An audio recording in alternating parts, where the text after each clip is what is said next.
Kifo cha aliyekuwa nyota wa klabu ya Bayern Munich, kijana kabisa ambaye alikuwa anatarajiwa kuja kufanya vizuri kutoka China, ambaye anaitwa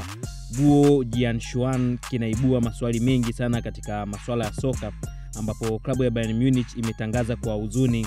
kifo cha mchezaji wao chipukizi Guo Jianshuan ambaye alifariki Machi 19 mwaka 2025, ikiwa ni siku chache kabla ya kinda huyu kutimiza umri wa miaka 19. Sasa taarifa kamili iko hivi: Guo ambaye alikuwa mchezaji wa Beijing Guoan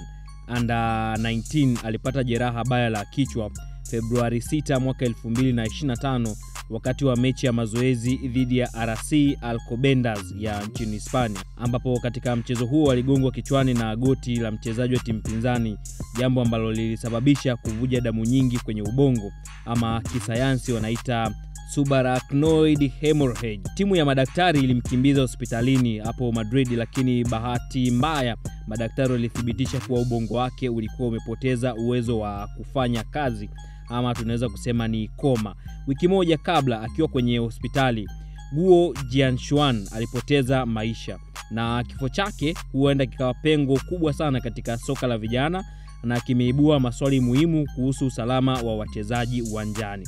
Mbali na kuwa mchezaji wa Beijing Guoan under 19, Guo alikuwa sehemu ya mradi wa klabu ya FC Bayern Munich World Squad,